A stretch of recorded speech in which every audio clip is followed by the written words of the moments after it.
Hey everyone, welcome back to the Game Off podcast. I'm your co-host Brent Langevin, aka Arcadia, along with Andy Paulo, aka Solitalker. Today our showcase of the week is going to be the E3 conference. That means we're going to be deep diving on all the news and hype that came out of E3 this week. So no Game Off 2-game showcase this week again, but rest assured we'll be back to regular programming next week. But before we start with the E3 showcase, we have a new segment. It is yet unnamed, but we're going to refer to it as Host Off for this episode, and I'm going to throw it off to Andy to introduce it to us. Yeah, I wanted to call it Getting to Know You, but our producer Devolver has explained to me that we don't have the funds to license that song, so we'll go with Host Off for this week. The general idea and conceit is that if you don't know who we are and haven't read any of the reviews of games I wrote in my live journal back in 2004, then you don't have a good establishment of our personality and the way we approach games, and also just the kind of things that we're into. And that can kind of make it hard to get context for what we're saying about games. And you might have gotten the impression that, for example, I hate all games. Because I've but disliked most of the games that we've gone through. So 75%. I thought 75%, yeah, but the Yoshi one was good. Yeah, Yoshi was fun. Good pick. Really establishing my cred there. So the general idea here is Brent and I each week are going to be given 2 questions by our producer that we haven't seen before prior to live recording that should kind of help build a picture of the people that you're listening to talk right now. And we're going to just, one of us will open our question, ask the other, we'll discuss it back and forth, our opinions on it, and then we'll do the other. And it should only take a couple minutes and hopefully give you an idea of where we're coming from, and maybe you'll start to side or align with one of us. Okay, I seem to agree with Brent on a lot of these things. I can trust his opinion. So without further rambling, I guess I'll start with mine. Brent, how do you feel about 1,000-piece jigsaw puzzles? Well, this is interesting. So, start a new job, and in the break room, they leave just a scattered puzzle out. And, the idea is that, when you go back and get a soda, you, take your mind off of whatever, and you start plugging at the few pieces, and you go back to your desk. Yeah, I mean, since I saw that, I sort of have learned to appreciate jigsaw puzzles. If you asked me this maybe a month ago before I started at this company, I probably would have been like, "Don't waste my fucking time with a jigsaw puzzle." But I see some value there, and I'll leave it at that. Okay, I used to do a lot of jigsaw puzzles when I was before I got married, before I moved in this house, and I think it was mostly just something to do in the evenings while watching TV. Before I got into the habit of playing games while watching TV, I had a little card table set up in my bedroom, and I would watch reruns of Psych or The Simpsons or King of the Hill and do jigsaw puzzles. But I don't think I've actually done a jigsaw puzzle in the last 5 or 6 years. I've bought several of them, and I can see them from where I'm sitting, and they're all unopened. Yeah. So in concept, I really like the idea, but not enough to actually open the box and put aside some room to assemble one. Yeah. It's sort of tricks your mind into thinking it's productive, sort of like adult coloring books. That's a really good analogy. What'd you got for a question there? It just says the Olsen twins. P.S. It's their birthday today. Oh, okay. How do I feel about the Olsen twins? I have very little interaction with them outside of Full House. I remember them on Full House. You didn't go to their pool party? I didn't go to their pool party. I found one of their books, Mary-Kate and Ashley solve some kind of mystery on a cruise, at the book barn a couple weeks ago, so obviously I picked that up, and that's on my stack of books to read. But I didn't know much about them outside of Full House and seeing those weird Mary-Kate and Ashley invite you to their pizza party tapes at the local magic video rental place. And there was that, for a while, people used to have those countdowns or link to countdowns in their AIM profiles for how many days and hours and weeks until they became legal. which I remember being a really Oh, weird and creepy ew. thing to have. Yeah, I remember someone I knew in middle school had one of those and was very excitedly counting down the time and thinking this was gross. Yeah, and he was what, like 12 at the time? Like, why is legality a problem? Like, Yeah, wouldn't they be I don't know. older than him? Wouldn't they need a I don't countdown for him after that? I don't know what he thought was going to happen. He also turns 18 the same day. Is legally Maybe. everyone's 18, sort of like on like St. Patrick's Day. Yeah, Everyone's right. Irish on St. Patrick's Day. On Mary Kate and Ashley's birthday, everyone's of legal age. Oh, it's That's getting grosser by the second. that is a horrible dystopia. What are your thoughts on the Olsen twins? The only time I ever think about them is when I see their sister, who acted in the Avengers and like the American Old Boy, and I'm just like, yeah, that's Oh, definitely an Olsen girl. is that Elizabeth Olsen? Maybe it's not Mary Kate or Ashley. That Okay, much I can guarantee. okay, that's fair. And the last I heard, there was like one of them was like a fashion lady, and the other one was, I don't even know. Can't even speculate. I hope they're Those alive. those fashion ladies. Yeah, me too. Okay. Good. Uh, Well, hope that's been insightful for everyone. what's the plan? To continue doing a few minutes of that for a Yeah, while? yeah, for a All while, right. just to give people a better idea of who they're talking to and who they're listening to. Yeah, understand that we're not like psychopaths. Yeah, exactly. I think we'd lose a lot of listeners if our answer was much different for the Olsen twins. Yeah, yeah. I I think think there's I think we a lot of handled that pretty judiciously and naturally, since these were new questions that we hadn't seen before, so not prepared statements. so we got a news filled episode going over the E3 conferences. So we went over last week, episode 5, all of the different conferences and our predictions and assumptions and informed guesses. And this week we're gonna spend an hour telling you how wrong we were, and a little bit right. We were right on a couple things. A couple things. One that I will point out when we get to it. The big one.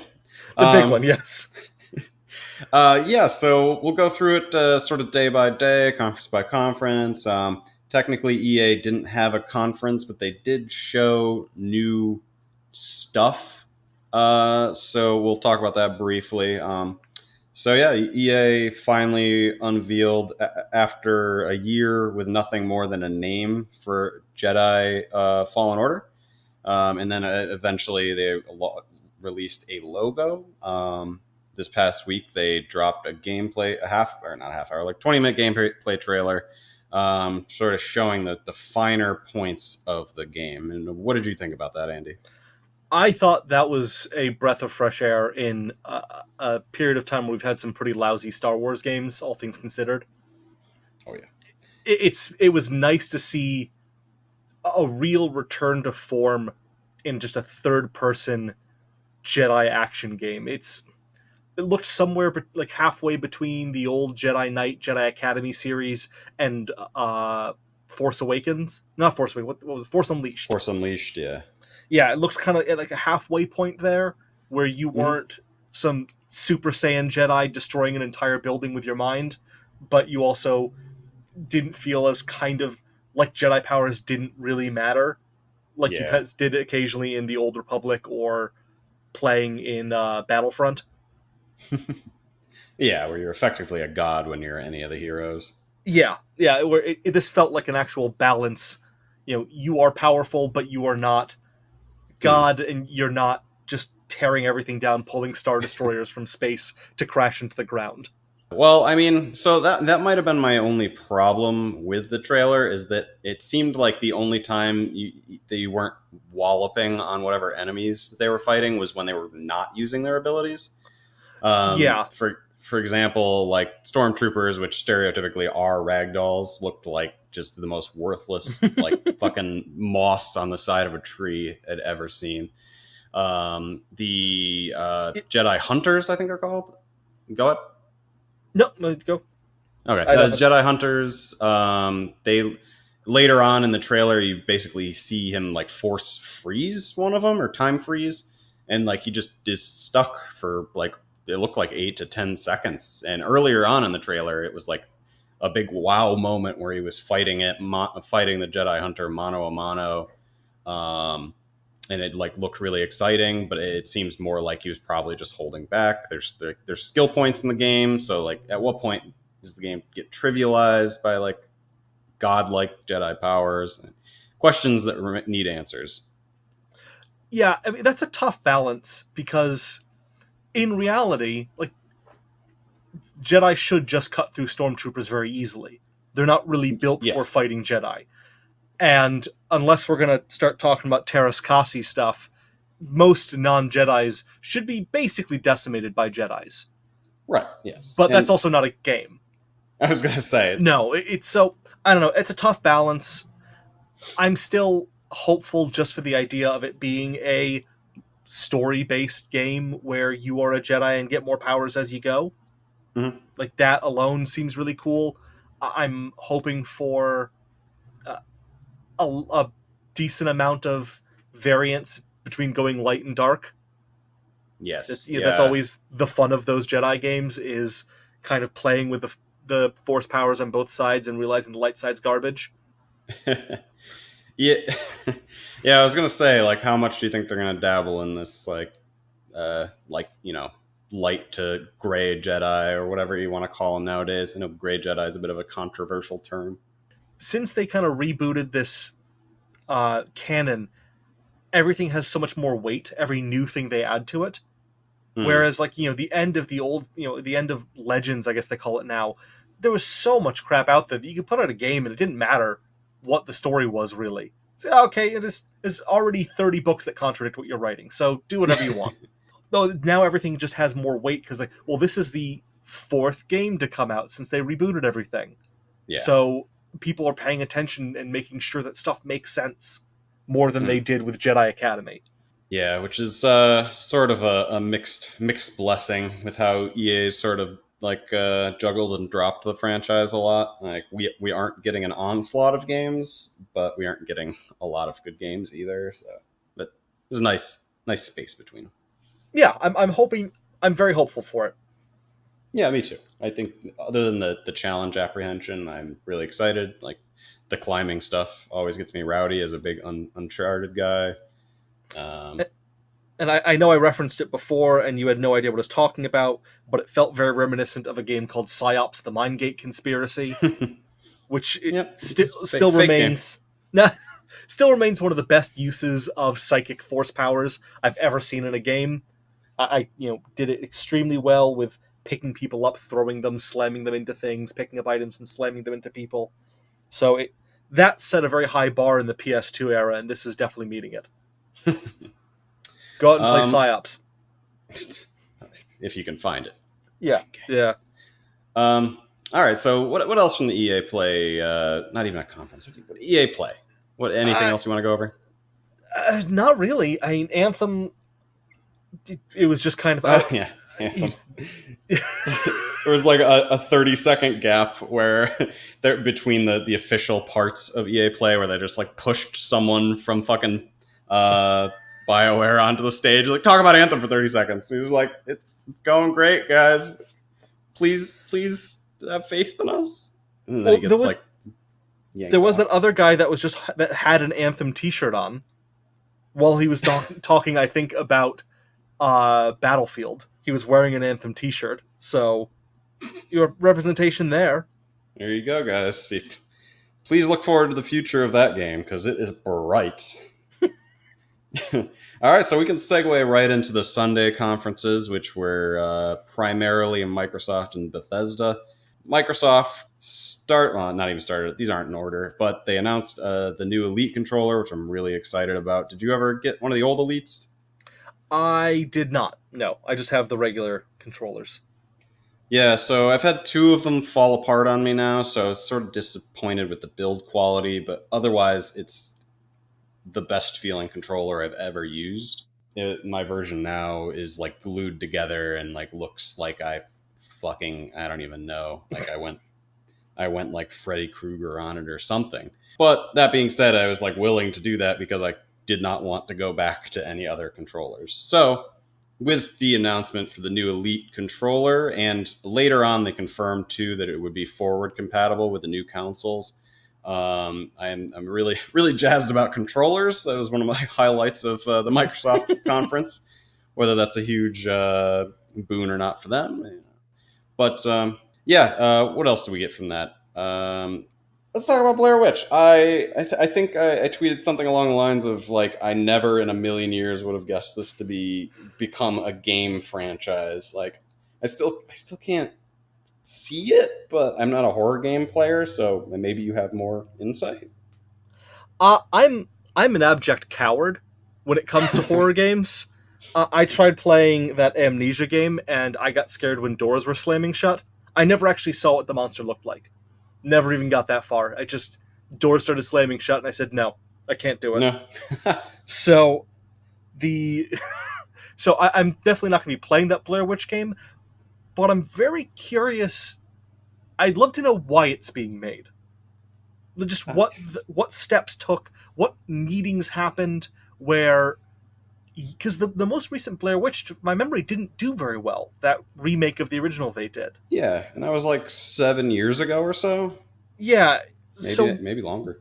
why are they today deciding that, hey, Blair Witch is the new? I mean, fuck, just make another The Alan new Wake game. highs. Just make another Alan Wake, and Yeah, be man. done. You've got a horror franchise kind of already there waiting for you. I would be But surprised no. if we don't see more Alan Wake in the future. But yeah, my guess is that Remedy just didn't want to take up the mantle just yet. So then the one that was a little better, the Minecraft Dungeons, that one surprised me as well.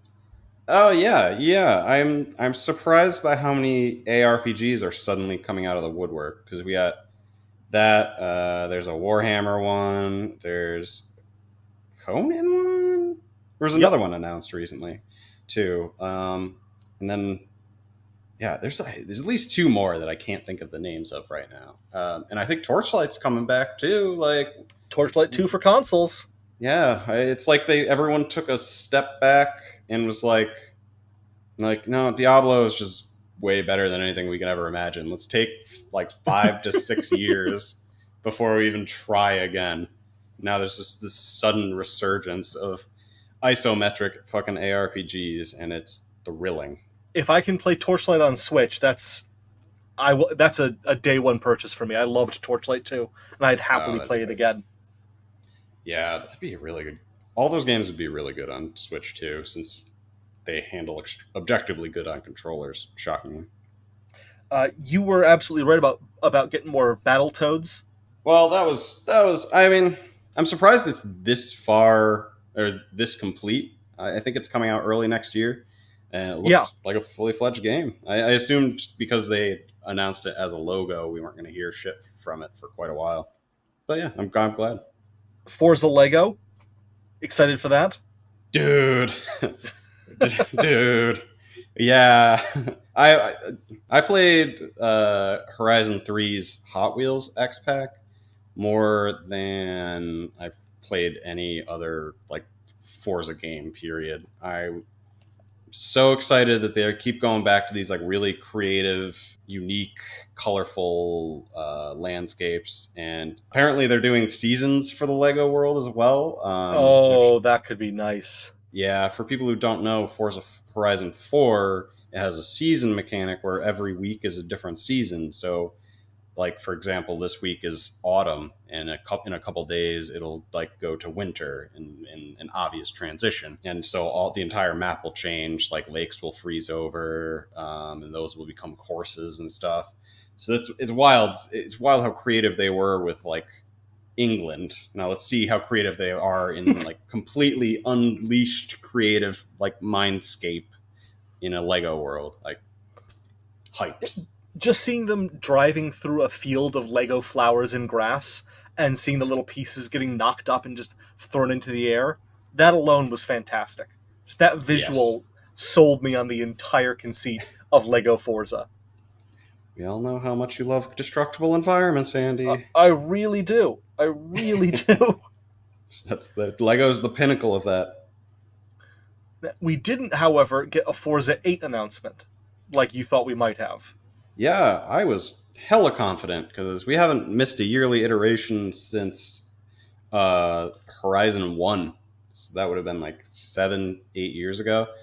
And when they commented on why, they said they just wanted to take more time and make some creative advancements for the franchise, which I think is great. Yeah, yeah, that's Is a fair move. Yeah, the most troubled game in the franchise was Forza 4, which was a launch game for Xbox One. Mm-hmm. It got a lot of shit because they didn't want to just port all of their old tracks into the new generation. They were rebuilding all the tracks, which is like so noble and authentic. It's like the franchise has built itself up on like just being a technical marvel and doing everything as accurately as possible with the technology they have. And so they didn't really release a game with all the content people had expected. It wasn't like a logical advancement of the franchise. It was sort of a step backwards content wise. But I mean, by the time the next one came out, like it had everything. So that's probably where their heads at. Yeah, makes sense. Another prediction that did not come true was Fable 4. We thought that might have gotten some press. Yeah, yeah, yeah. I don't know what to say about that. No.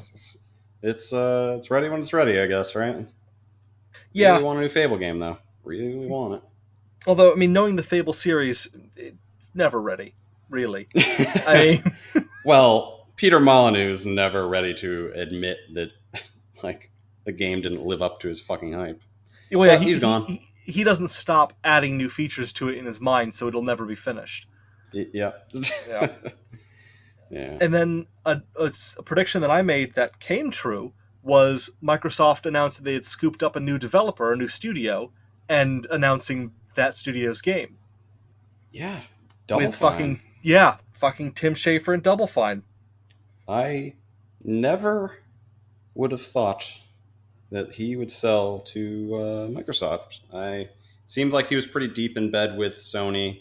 They had announced quite a few games at this point on Sony's stages, and it seemed like they were very much like going first party for them. And then yeah, here we are. Here we are, Psychonauts 2 for Xbox. Yeah.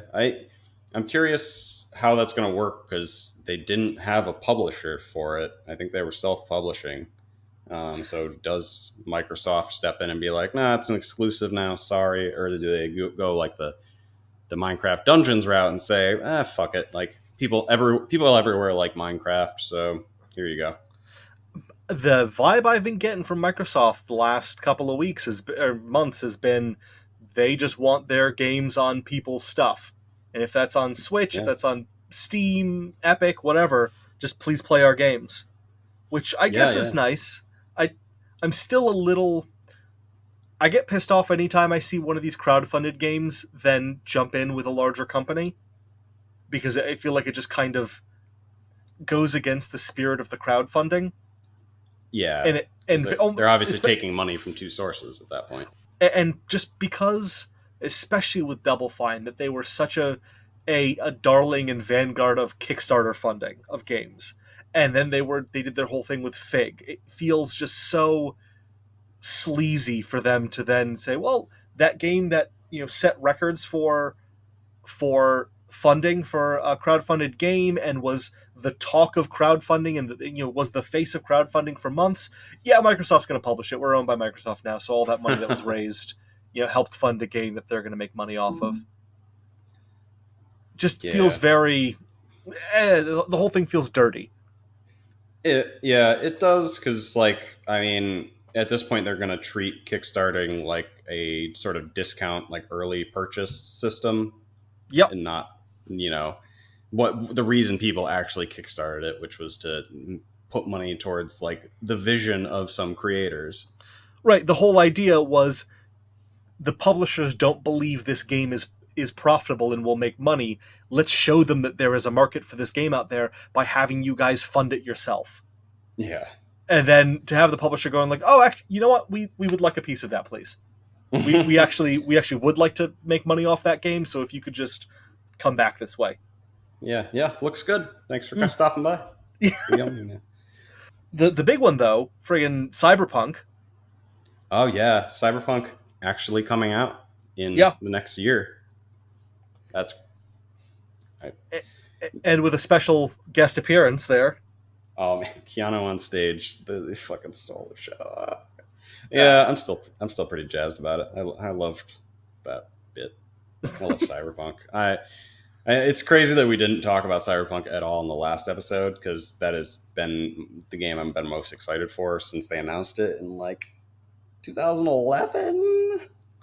I honestly, when we were doing that last episode, it was one of those things where I just had Cyberpunk as like a given. Just okay, obviously Yeah, Cyberpunk, but what else? yeah, right.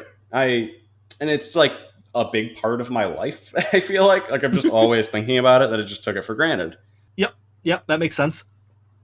Yeah. Yeah. So yeah, I mean, game. They didn't show any gameplay to the public yet. They'll probably do what they did last year because they had a closed door demo again. Hmm. So they'll probably release it to the public in a few weeks, and I will eat that shit up so hard. But I mean, for now, we're excited for the inclusion, or I'm excited for the inclusion of Keanu Reeves and a fucking release date. I cannot believe it's actually coming out. It's been so fucking long. Less than a year.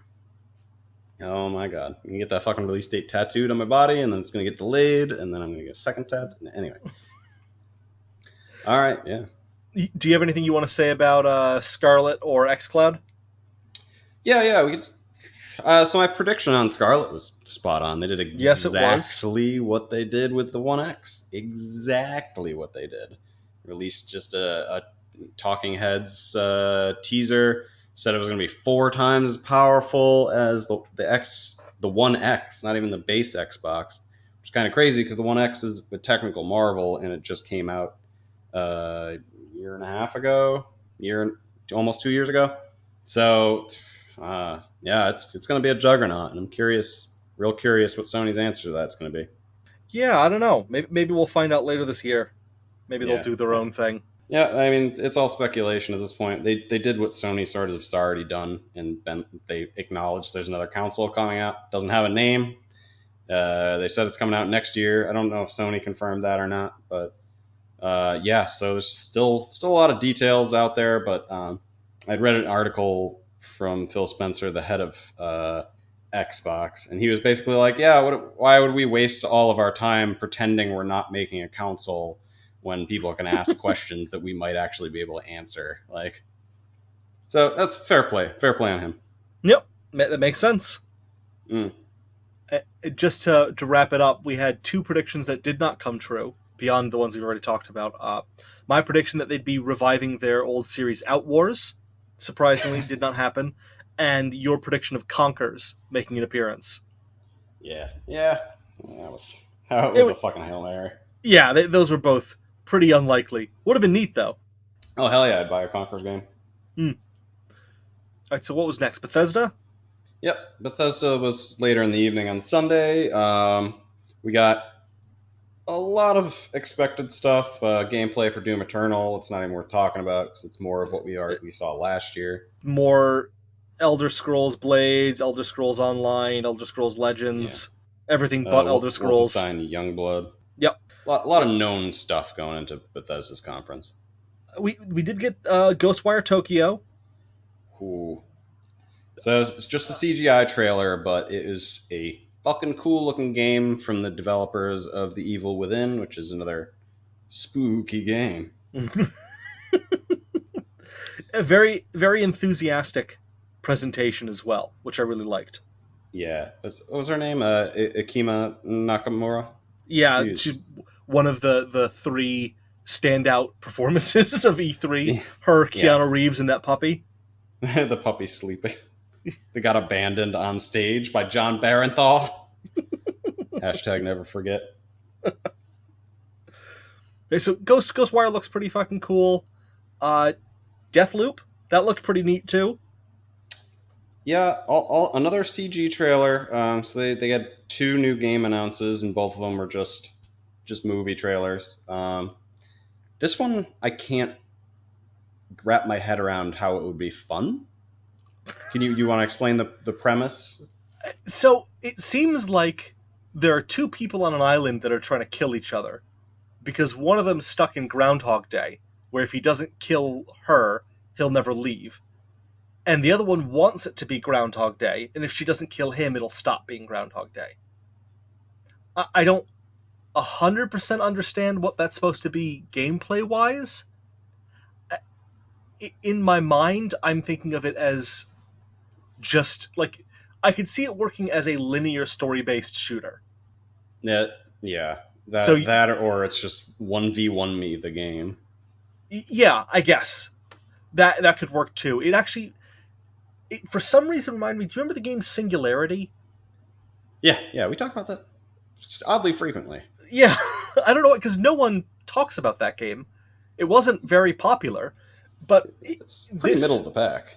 this announcement that the fact that it takes place in this island with this weird time loop thing, it made me think of Singularity a little bit, and I'm hoping for better for it than Singularity got because I like the aesthetic of it, but I don't know what the game is.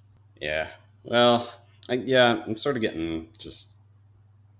I don't know. I'm not expecting anything from this game, and I mean, I'm willing to be pleasantly surprised, but yeah. And then what else do we get from them? Oh, you were right about more Fallout 76 support, and what wonderful support it is. Yeah, surprising amount of content coming out for the game, and Yeah, admittedly, even I was like, shit, if it actually goes free at some point, I'll try this. yeah, Now, yeah. now that Now they've that fixed all the fucking problems. now that they added in all the things that people were complaining about being missing before release. Yeah, and they were like, no, that's dumb. That doesn't align with our vision of what this game is. Yeah, Which and their vision was a dumb game. yeah, yes, and that was pretty resoundingly found by Mm-hmm. everyone who jumped into it. What else we got here? Well, they Brink. also announced a battle royale for Yeah, Fallout but 76. that had me laughing when I saw that. Yeah. Just outright laughing because it was so as part of a Fallout 76 announcement saying we're doing the things that you told us to do before we released the game and that we spent a year vehemently insisting didn't need to be done. We're adding that, and we're also adding a battle royale mode because we stopped reading gaming news a year and a half ago. Yeah, it's gonna be another battle royale behind a huge pay gate because that game's still $60. Yep. I don't, and If Cliffy B can't make it work, what makes you think you can, Bethesda? What makes you think that you're better than Cliffy B? no No comment. comment. So I want to give myself partial credit that I was wrong about them bringing back Brink. That was incorrect. But I was right Nice try. about them announcing a battle royale game. Yeah, definitely partial credit. It was definitely shoehorned into the game that no one wanted it to be in, but the only game that they could in their entire library of games. But the big announcement or the big win for me was that as of today, as of 6/13, Starfield still does not exist. There's no evidence that it exists. There is nothing out there. We are no closer to Starfield, and we know nothing more about it than we did prior to E3, and it is still. It's not a scam legally. I'm not saying it's a scam, but it has that feeling like it is. I'm not accusing anyone of scamming anyone or doing anything illegal, but it does not feel like a real game.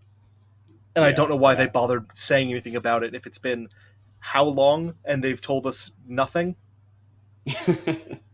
Next, they're going to start like a Kickstarter page, and it's just going to be a logo for the game, and it's just going to be like, "Come on, you know what to do." Still be fastest funded game in history, and no wet remastered either. Yeah, yeah, a lot Disappointing. of bold predictions. Yep. Didn't pay off. But I was right about my biggest prediction, so I'm going to call that as overriding all of the other predictions. Yeah, I mean that's definitely worth 3 points at least. I cannot fucking believe that they're not talking about this game yet. Yeah, it's insane. It's been in development what since fucking Fallout 4 Probably before Fallout 4 released. So they claim. God. Yeah. So they claim it's been in development. And that was it's also the the one same engine, isn't it? They said that Elder Scrolls 6 wasn't happening until after Starfield, right? Yeah, which I heard reaffirmed by Todd Howard within the last 3 weeks. So the game that people, 2 games that people want, and one of them isn't even coming out until after the other one, which doesn't exist, comes out. Their philosophy is sort of similar to GTA 5's philosophy, Rockstar's philosophy on games. Like, there's still a fuck ton of people playing Skyrim. Like, we're not in a hurry. Yeah, but how many more times can they sell it, though? They're running out of... If there's another year until people start putting out new hardware...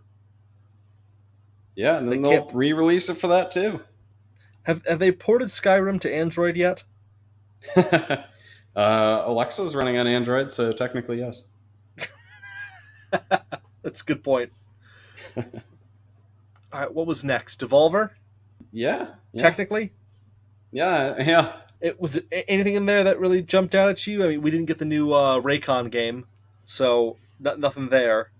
Yeah. They confirmed it's coming. That's people were just jammering at them on Twitter. I was bummed, but it's coming. There's a game coming. Okay, good. Good job, Devolver. Yeah, it was a funny show as always, but I think they showed one new game, and it was 20 minutes long. So keep doing what you're doing. Yeah. What do we got next? Ubisoft. Yeah, Ubisoft kicked off Monday afternoon. Oh, actually, before we get into Ubisoft, I just want to point out, because we had the PC gaming show before Ubisoft, which I don't know how... Do they just go and find like the sleepiest people they possibly can to go in that audience? There was just no energy in there, and it's not like, okay, you're not going to get people cheering for Mosaic or Conan Chop Chop, but that you've got fucking Vampire Masquerade Bloodlines 2. That looked awesome. Yeah, and Chivalry 2 looked awesome. Awkward woo. Yeah, Evil Genius 2, which I think I was the only person really excited for it, but they had a lot of good trailers there, stuff that people should have been shouting about, and just nothing. Yeah, it was nothing a at all. Pretty efficient show. Like, they were just hammering games out. You would have thought the energy would build after a while, but it didn't. No, it definitely did not. It wasn't like the crack of dawn in LA. It was like 10 or 11 p.m. or a.m. Sorry, 10. It was 10 a.m. I think the only things that really got any excitement were Shenmue 3 and Auto Chess. Can you explain to me Auto Chess? Why is that game getting such hype? I don't understand it. I had never even heard of it until about 2 weeks ago. They mic dropped with Auto Chess, and GameSpot wrote an article about how Auto Chess is going to be the next huge genre, and I still don't understand. Maybe it's because I'm in my late 20s, but I guess I'm just aging out of the new games. No, it has something to do with Dota, right? Does Auto it? Chess? I don't know. Doesn't it? Isn't it related to one of those? I don't know. I don't get any of it. And nobody explained it to me yet. I need to be sat down and told why things are hip and cool these days, Andy. Man, I still don't understand MOBAs, man. I'm so lost. I mean, I get that. Why can't they just be like Paragon or Demigod? I understood those. Oh, man. Paragon. It's weird that Epic is where it is today. Yeah, well, considering Paragon. All they need to do is just see which of the games they put out I really like, then cancel them and focus on something else. That was all I had for the PC gaming one. I really just wanted to comment that they need to get better, more excited people in there, because it was just totally.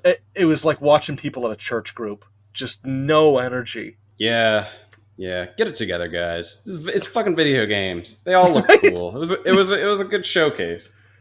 How are you so bored by video games? You flew out here to see commercials for video games. How are you bored by video game commercials? You have the best job in the world. Wake up the fuck up. All right, Ubisoft. What jumped out at you from Ubisoft. them? Um, Nothing. I didn't care much for their conference this year, honestly. Um, Really? yeah, their Watch Dogs gameplay like still left me with a lot of questions. Looked like another Watch Dogs game, but with a gimmick. I don't see how they're gonna pull it off. Like pull off a good story in Watchdog Legion. And for people who don't know, the entire game is based around there not being any main characters, which I think is a complete lie. They have to have some main characters. And you can jump between different people and play as them depending on whether you like, their abilities or, you're a racist and you like their skin tone or whatever the fuck reason, The only whatever two reason you're reasons playing. the only two reasons to select a character in game: abilities or racism. Yeah, I mean, there's not much different. Like, it seemed like everyone had like two abilities and they weren't that interesting. It's like, oh, that guy's got plus 50% demolitions. He's a demolitions expert. He's young or he's old or he's black or white, whatever. Like it wasn't enough to get excited to play individual characters. It didn't seem like there was going to be that much individuality. Like I'd be surprised if there was more than like 8 different people recording audio for the game. So you're going to just be like, "Oh, I just played this guy. He died." Like, yeah, I mean, to be fair, I think Jason Marsden did 80% of the male voices in Skyrim and Oblivion. Like, yeah, if we're talking yeah. about, I think But that's not you walking around muttering to yourself and like having to hear it constantly. Like I no, that's barely talk to true. people in that game. That's true. I think and clearly you and I had very different reactions to that trailer because I got very hyped about Watchdog Legions after seeing that. Really? Yeah, I did. I think, and we talked about this very briefly, I think, on Twitter. But I think you could do the story as something that's focused on DedSec and not an individual person in DedSec. So you've got members of DedSec that are non-player characters that are engaging in conversation, that are pushing the story along, and then you are playing as the recruits and new people around the table that are also there helping out. Yeah. Does That's that tell an interesting story though when there's no characters? well, I mean, they're not you. You can have Okay, so tons you're of telling you're characters. talking like the council of DedSec is going to be the main driving force. Yeah. Basically, is everyone else at the table that's discussing what to do next. You're calling the tech guy, and the tech, or the guy who helps you find cars and dispatches cars, and that's going to be a voice Yeah. character with a name and everything. But you're just recruit. So that In makes that. me immediately think of Anthem, and I thought that they did a terrible job with it because you're voiceless and you walk around and they're really trying their damnedest to tell interesting stories in between missions with these people talking at you, and it never, not even for 1 second, does it land. It's weak and dumb and bad, and I hated it. Well, it's kind of you're basically almost writing story for like an MMO because you need to write a story that makes sense regardless of what gender or race or class or age or body type your character is, Well, and it needs to work regardless of how many people are in your party and whether or not you've done any of the side quests. so it's not really the same because you're always playing like the champion or the warrior of light, like, and it makes like the story makes sense because it's always like this is the warrior of light, and then it doesn't just like transition to like permadeath, and then you're just like swept away and instantly replaced with, oh, this was actually the warrior of light. We just misread the prophecy. Like that's actually like an example from Final Fantasy 14, where every cutscene, like it's just the warrior of light.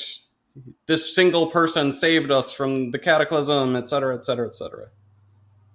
Well, or maybe a game like XCOM, where it's basically like you aren't even a character.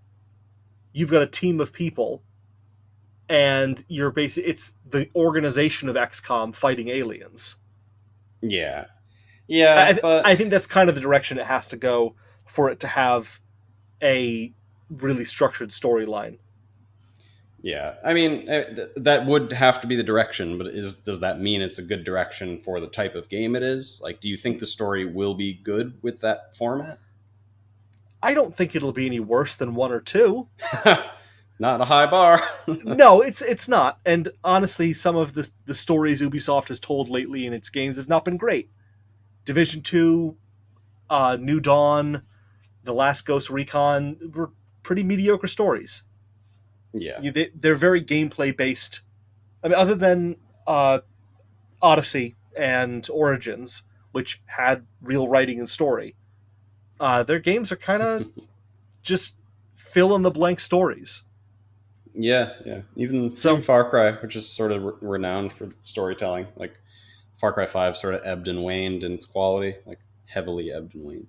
yeah, so I don't know. I'm excited to try it out. I want, as I said last time, I want a game set in London. I love the Yes. idea of it being a post Brexit London that has a lot of potential for interesting situations and missions, assuming that they allow themselves to just pick a side and play it. Yeah, no, it seemed like the environment was good. Like, immediately was struck by how beautiful everything was. It seemed like it was like not distant future, but like far enough. Like, it wasn't like Brexit happened yesterday and the world exploded. Um, 'Cause that probably would have been an even more heels in dirt political stance. Right. but yeah, no, I mean, to be clear, I want the game to work out. I don't want any game to fail. I don't believe that it's going to be anything special. Yeah, that's fair. Yeah. All right. Any other Ubisoft games that catch your eye that you wanted to mention? Not a single one. You didn't want their not interested in their cross game, all characters together elite squad thing. Oh, the Brawlhalla game. You Yeah. know, I was surprisingly hyped for. I don't even watch much Adventure Time, but they're putting Adventure Time characters in this game called Brawlhalla, which Oh is no, just a no, 2D not. fighter. I was thinking of the Tom Clancy's Elite Squad, the one where it's like Sam Fisher and some of the guys from Rainbow, like that top down. Did Did I you fall miss asleep this? for this? Yeah, it's like some top down mobile game, I think, where like a little strategy game where it's Oh, just full of fuck. characters from Tom Clancy games. What the fuck? Who's what? What characters from Tom Clancy game? You got Sam Fisher, and that's it. No, What you the had fuck? I mean, And the some of one the famous Tom Clancy guy that's not in any games, Jack Ryan. Oh yeah, Jack Ryan. Who's that? Tom Clancy Tom Clancy himself? himself. That game I'd play if Tom Clancy was a fucking You wielding got like a sniper rifle. you've got like probably some of the name characters from Division. I think some of the characters from Rainbow Six Siege. Um, Fuck, are there other Tom Clancy games? Maybe they'll bring back Ding Chavez from Rainbow Six One. I don't know. You could have made all these names up because no one cares about these characters. You didn't memorize all the characters and get attached to all the characters from Rainbow Six One. No, God, no. I just Moving remember on. Ding. I just remember Ding Chavez. I thought it was a great name. That's a great name. That'll be my children's name. All of them. Oh, and we did not get from Ubisoft a new entry in the Driver series or a Prince of Persia Zelda-like game, which were our two Well, predictions. they did announce that Monsters and Gods, which is a Zelda-esque game. That's true. That's very true. I Yeah, take that back. So only I was wrong. got him. Yeah, a lot of people are saying I don't know if people know something I don't because the CGI trailer all looked like it was like similar landscapes and that's literally it. But people were making a lot of comparisons to Breath of the Wild. So I don't know. I don't know if people are just going to be sorely disappointed or they know something I don't know. But I didn't get excited about the trailer. It's like a little bit too cartoonish for me. So we'll see. I want it to be good, but all it did, like watching it, made me think of Dauntless, and like just okay, Dauntless. I'm already bored of that game, so Can't wait to I be don't bored know. of this. Yeah, I know that they're not the same thing. I know that they're not supposed to be, but just that kind of bare environment, simple graphics, one person fighting a big monster. It just brought me back to my days last week of playing Dauntless, and I'm done with it. What did you think of Square's conference? Yeah, I mean, so it was like the re-release show of the century. But that being said, I don't think they had a bad show. They're they were primarily leaning into the Final Fantasy VII remake. Um, Oh yeah, they leaned into that hard. yeah, which like like I'm finally on board. Like I was a big Final Fantasy VII guy, and I just didn't believe that this game was going to get executed well. And like the gameplay I saw, I was actually really excited about. So seems like it might be coming together in one sense, but in another, they still don't have a fucking distribution model for a game that they have announced a release date for. They don't even know what content is going to be in this release. They don't even know how many fucking games are going to be a part of this fucking remake. So as soon as I had faith in them for like 10 seconds, it was just crushed as soon as there was developer interviews that like tried to get information out of them that they were not volunteering themselves. Yeah, it's very Square. Like you probably could have predicted that was the case if you really thought about it, Yep. because it's just, and it fits in with your prediction was not much info about the Final Fantasy VII remake, and at the same time we got quite a bit of info and none, And none. because Yeah, no. they could have explained how their new battle system worked in 2 sentences, and Oh, then yeah. like the video was cool to watch, but like they could have explained that. I explained it to friends of mine afterwards. It's, oh yeah, the new battle is this, half that, and you wait for it to charge, then you attack. They didn't Yeah. need a 15-minute video.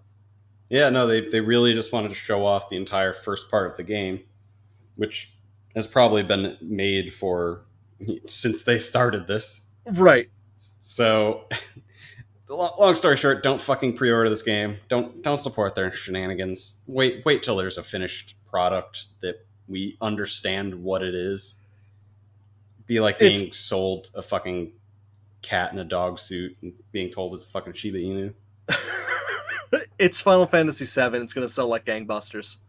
There's Yeah, nothing we can do. We trying to have stem we, that flow. we can't stop it. It's too late. Vote with your wallets, people. Show them that games should be sold after release, not before. It's already been sold Yeah, to everyone who's going to buy it. I'm What mad. did you think? What did you think of Circuit Superstars? What? That What? top-down racing game they showed? Oh yeah. I mean, it was cute. It was cute. I'm never gonna play it. Not for one single second. It was such a weird thing to be in the middle of, like, here's Dragon Quest and Last Remnant, Yeah. Battalion 1944, Final Fantasy 14 Shadowbringers. Here's a racing game. A cute little top-down racing. Looks kind of like that old RC Power game, wherever the fuck it was called on Yeah, NES. yeah. RC World Championship or some shit. Yeah. Yeah, yeah. They were. I think they just took a play out of the playbook of EA, who's always like, and look at all of our goodwill we need to harvest with this one indie studio from Mexico. Look at this cute game they're making. Did we mention they're an indie studio with 5 people and poor? Like, yeah, we got that. Anyways, here's Outriders. Look at this. Yeah. Oh yeah, Outriders. That. Yeah, I don't know. Again, another fucking trailer. Definitely a shooter. That's about all we know about it. The setting looks cool. Yeah, I'll check it out. I'm willing to give it a shot whenever they're ready to show me something about it. Yeah, it's more than a cryo sim game.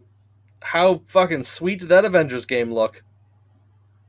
You know, I really like the Tomb Raider franchise, and I don't know, man. They lost a lot of goodwill from not just me, but apparently the entire internet. Their vision for the game wasn't clear, and from interviews I've read afterwards, it's still not clear. I don't know. What you give your take while I just scream into a pillow real quick. That style of game has, like, those kind of Avengers games have never really appealed to me anyways. So I kind of went into the trailer with a very like, okay, what is this going to be? More Marvel Ultimate Alliance, but with better graphics. But I don't know. I don't know anyone who watched, and I know a lot of people who were watching that Square conference avidly, and I didn't see anyone talking about Avengers afterward. Yeah, the internet took a huge problem with the character models, and that was like the big talking point for a while. Because they don't look And like the movie, the actors. yeah, let me be very clear. Don't give a shit. Not a single shit. It looks like they're going for like semi photorealistic, but not breaking the uncanny valley. Don't care at all. Yeah. I'm glad they made a design decision. They stuck with it. Cool. Problem I have with the game is that watching that gameplay trailer didn't give me any idea of what the fucking game is. And this game's coming out in 9 months. And they sold it as a single player game that's going to be a service. It's also going to have like some sort of multiplayer components, but they don't know what yet. Which it's like, how is it a service if it's a single player game? Like, and then afterwards, when I was reading about it, they're like, oh yeah, like the story is definitely a single player experience, but then there's also multiplayer experiences in the single player experience. And then I'm like, well, and they went on to detail what sounded just like Assassin's Creed Unity, the most successful Assassin's Creed franchise game. Sarcasm. And they were like, oh yeah, we're just going to have like some side quests that are going to be multiplayer enabled. So like, are you making like a shared world action game? Like, is it going to be like The Division, except if The Division didn't let you do multiplayer for 90% of the game? What the fuck is going on? I'm not impressed. It's not going to get my money. I want to give them my money. It's Crystal Dynamics. Yep. I've loved their like last several releases. Well, and then Tomb Raider and Rise of the Tomb Raider, very specifically, both very good games. I just so concerned. All right, let's move on to the other real big one there, Nintendo. Yeah. What a show. Yeah, that was a hell of a show.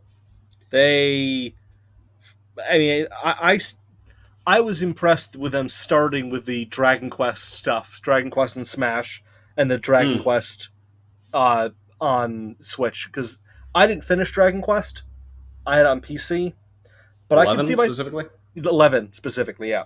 Well, I haven't finished a lot of the Dragon Quest games, to be fair. there's fucking noob. There's a lot of them about, but yeah. I can definitely see myself getting back into Dragon Quest on Switch. That's a good spot for it.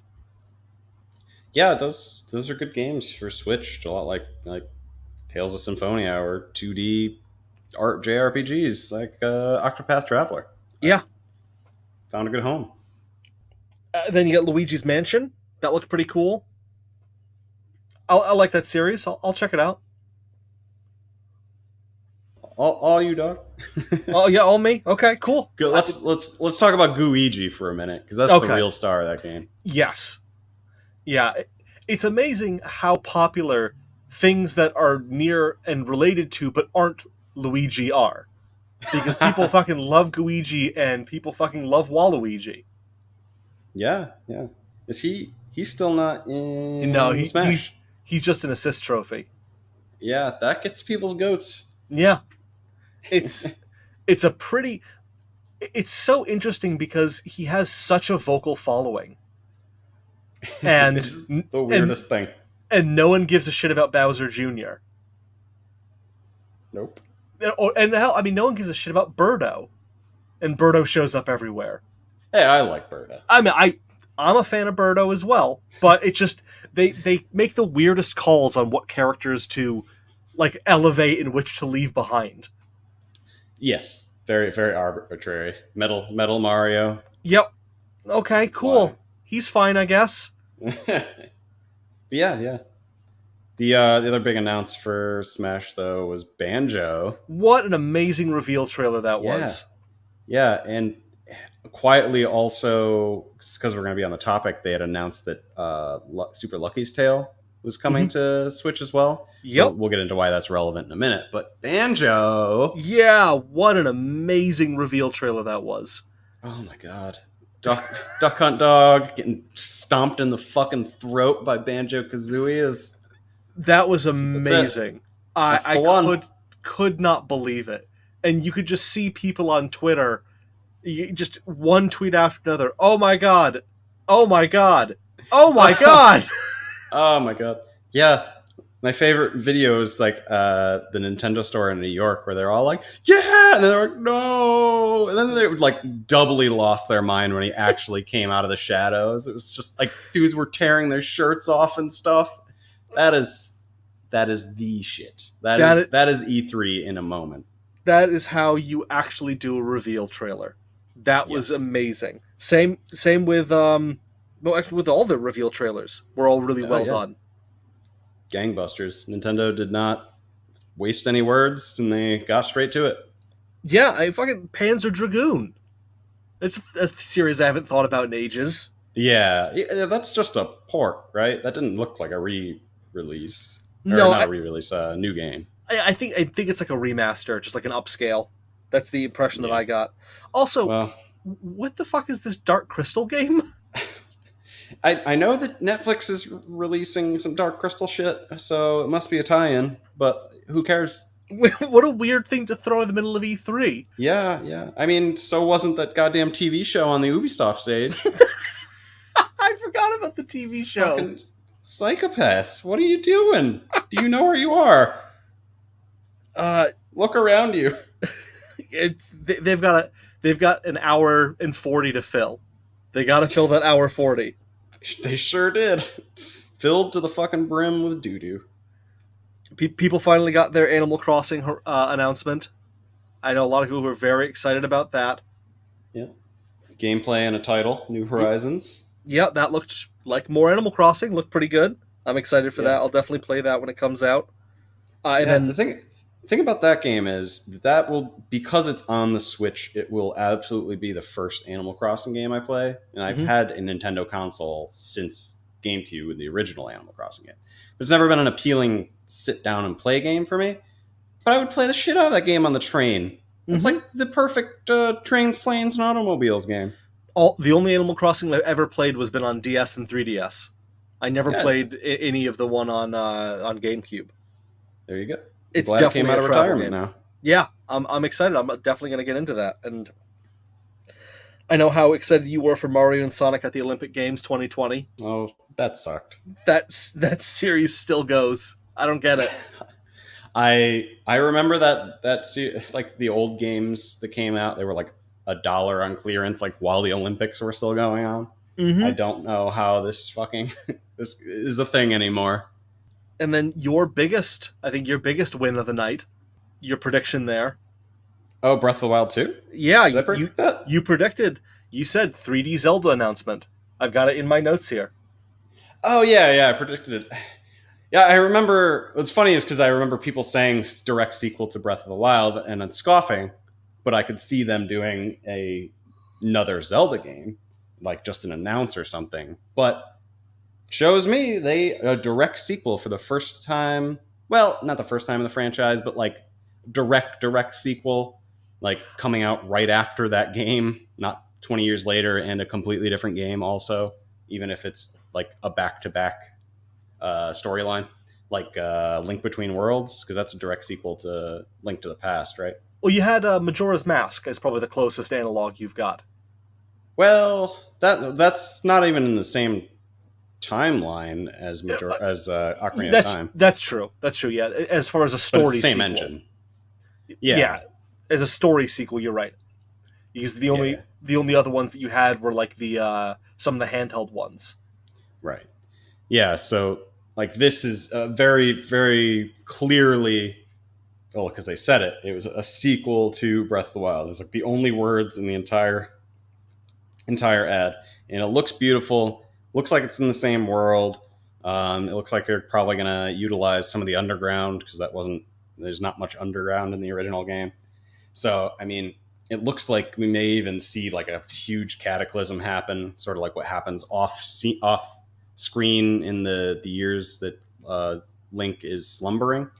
So we might see like a really huge change in the landscape, which justify a new game in this world to me. Yeah, that looks really neat. I was impressed with.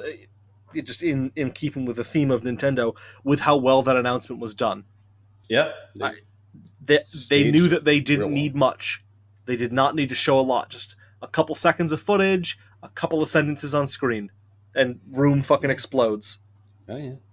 Well, that was the thing too. Is they showed so much so quickly. Like there was just so many iconic shots that you could immediately recognize as stuff that you weren't familiar with from Breath of the Wild. It looked like there was some sort of ox or something underneath, and like Zelda's with you, which didn't happen in Breath of the Wild. There's just, like so many, like I haven't really deep dove on the video, but like there's so many scenes where I was like, what is that? What's going on here? Why is this happening? I'm so fucking excited.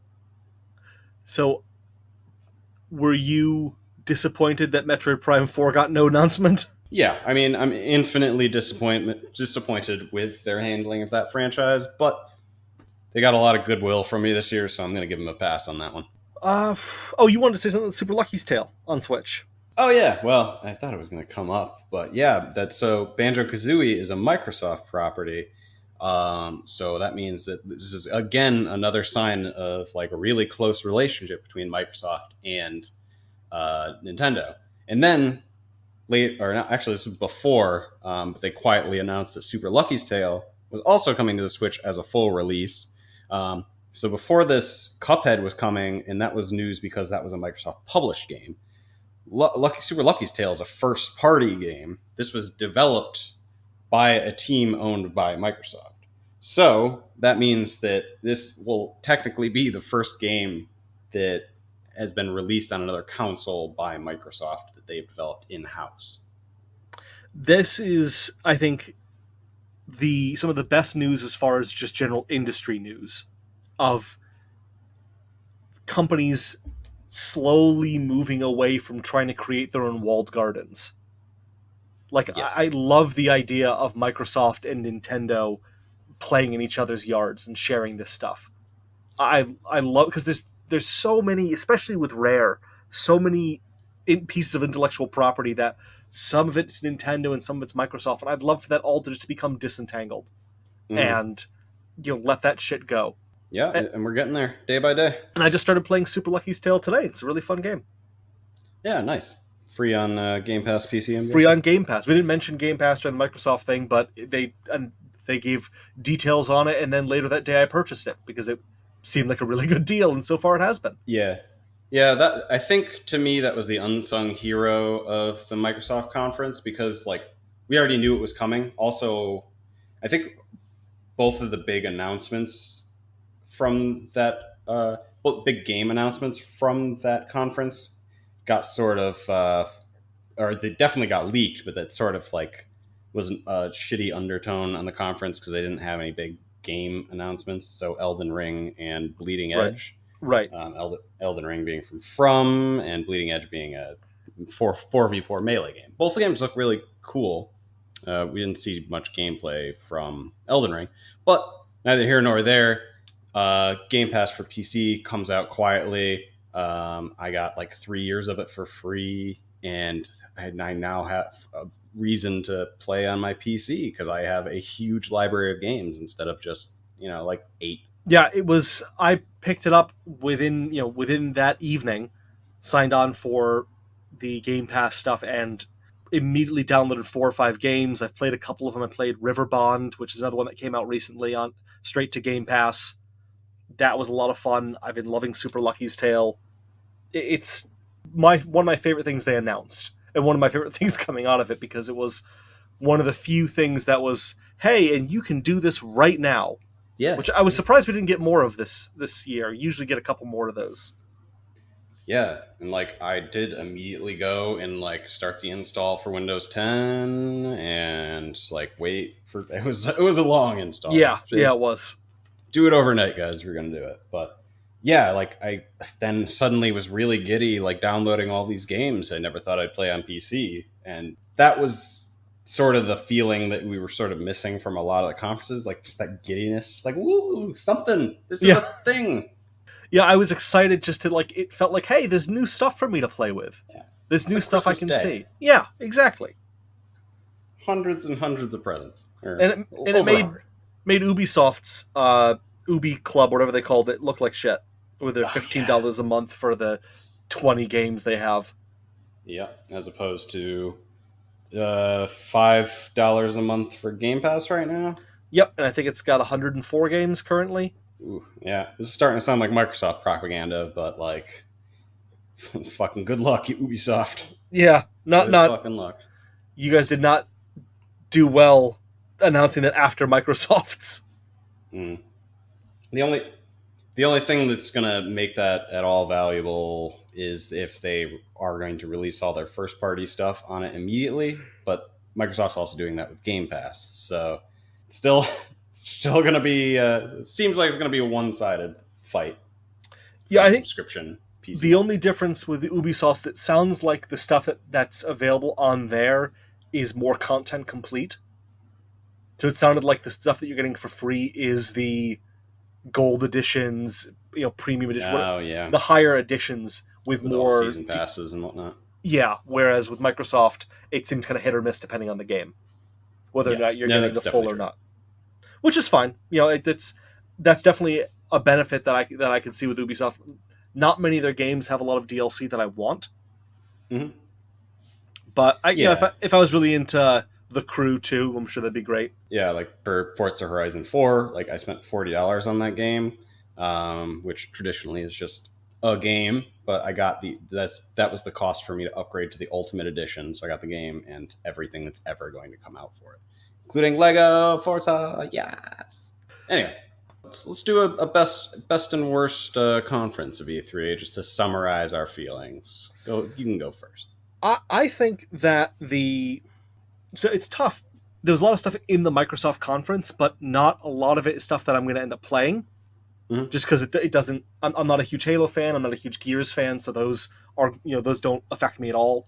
But they had a good conference. I think the for me, I'd say the winner was Nintendo. Though they just everything they did was big, Mhm. and they bookended themselves with their oh wait one more thing moment blew the hell out of everyone else's. Yeah, oh yeah. Yeah, there's nothing that was going to come close to Breath of the Wild 2 or that fucking Banjo Kazooie announcement. Yeah, the last 15 minutes of that show are so gangbusters, dude. Yep. Ugh, love it. And I'd say the worst. The PC gaming show was really sad because just there was no energy there. But I think what probably the most painful for me to watch was the Bethesda one. It just felt Yeah. like they didn't have. It was such a roller coaster of jumping between games that I was confused that they were talking about to them Mhm. just showing off and talking about failures they had from last year to They that. did like 3 mobile games back to back. Yeah, just sorry about Fallout 76, sorry about Blades. Like why are you doing this at E3? Why are you up here on why did you pay money Go to and therapy. you got this whole thing that you brought everyone here and just yeah, we added NPCs. You guys were right. It didn't make sense just to do everything with audio logs. Sorry, and we're gonna put Blades on Switch. Yeah, it makes sense. Sorry. It was It's just so true. such a weird tone, and then to throw something like Ghostwire in there, which oh, this looks super cool. Yeah, it was presented really well. Like get that energy times 1,000, Bethesda. Yeah, that's it. It was just tonal shift left and right. So yeah, that's my Agreed. best and worst. How about you? Exact same ones. So save us some time here. Literally, Nintendo and gangbusters. I've never been so excited for Nintendo Direct before. They aren't playing the fucking holding game like everyone else is right now because they're in the middle of a console generation. Everyone else is at the end of a console generation. So they were just like, "This is our show. No one expects shit of us. They know we're consistent. We're gonna perform. You know, we're gonna get you to orgasm before we get ourselves to orgasm." It's very But kind, very considerate of them. they're very kind lovers. Yeah, so they showed up. They did they exceeded everyone's expectations in what's usually a very lame duck year, and was pretty lame duck. I think people are getting a little bit riled up, but I think that's because no one managed their own expectations of this year's E3. Like, I knew not to expect anything, and like getting a couple things was great. But yeah, like to bookend that, Bethesda, I was I it was painful to watch for at least half of it. Like, and I like their games, and I'm excited for Doom, and I'm excited for Ghostwire, whatever it is. Yep. But what a shit show. Yeah, they did such a great job making me not excited about Doom and about Wolfenstein Youngblood. Oh Like, man, yeah. I I'm the forgot target about audience it. for Youngblood. Yep. Give me that. But was not excited after that trailer. I No. know I'm gonna buy it, but Oh yeah, of course. I'm 100% going to buy it, but I was going to buy it before all of their nonsense, and all of their yeah, nonsense only put it at risk.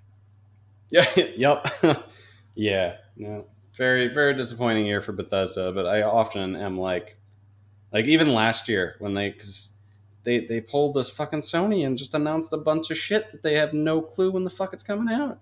Yeah. What the fuck? And then this year, like, they came back and they were like, so we're not going to talk about any of that stuff we announced last year. Here's the stuff that's coming out this year, though, that we had announced last year. And it's like only two things: Doom and Youngblood. Oh, before we let them go, one thing we didn't mention with Bethesda that is another one that's probably bothered me more than you is that fucking Commander Keen game. Didn't look good, but It's are you familiar at all with the Commander Keen series? Old no. platforming game for DOS. Nothing too hardcore or anything. But it was just a simple platformer for DOS. A lot of fun. It died. They made 4 or 5 of them, and then the series died somewhere in the mid-90s. This Commander Keen, like, it's another one of these situations, like with the new Prey game, or even the fucking Riverdale TV show. If you're not doing anything related to the original product, why are you using this IP at all? Because now, no one else can use it. No one can make another Commander Keen game because you've used it to make this bizarre mobile game for kids. Whether or not the game is good is irrelevant. Commander Keen was a game that existed in the 90s, so anyone who played it when it was around is now in their 20s or later. Which Yeah, exactly. it's not the target audience for the game that you're selling. So what? Just create a new IP. Why pay money and use this IP? Who is being drawn in by this? Well, I just don't understand the logic. I mean, as someone who never played Commander Keen, I can tell you I'm also not interested in that game at all. So, good start for the game. I felt so bad for the woman giving that presentation because it was in between Doom Eternal and Elder Scrolls release. And it was just like, she's up there trying to sell this already disinterested crowd with no energy on a mobile game for kids. Yeah. Yeah, we're never going to see her again. Why did you bring this to E3? Why did this Why need was there an a presentation E3 for that? launch? Yeah. Why did this need a launch? Just a sizzle reel for it. It might have been okay, but there was a presentation for this fucking game. Yeah, you could have had it on the floor. It's just a thing being shown off. Yeah, then there would be like articles where people are surprised about it. Like, oh shit, it's Commander Keen. It's mobile. Don't get too excited, but like probably generate some buzz that way. Yeah. No, they took I just don't understand you, Bethesda. I'm worried about you. I don't know why you do these things to yourself. Well, they definitely shot themselves in the foot this year. Any final thoughts? Yeah, like I said, decent E3. Nintendo, gangbusters. Everyone else, bad to okay. Yeah, I think that's probably pretty fair. Yeah. All right, well, let's do a wrap up. So thanks again, everyone, for listening. Be sure to like, subscribe, share with your friends, your aunts, your uncles, your aunt's friends. I'm Arcadia, ARKEYDIA on the social medias. I'm solid. Oh god, I forgot. Solid. I'm so bad at these wrap ups. I'm Solitalker. It's SOLITALKER on social media. Thanks for listening. Nice. Yeah, man, I'm just. We'll get there. I'll get there. Thanks again to our producer Devora for taking the time to help us out here and getting us those questions. You work hard on this, and we appreciate it. Look forward to that segment next week. All right. Well, that's Game Off number 6, guys. Peace.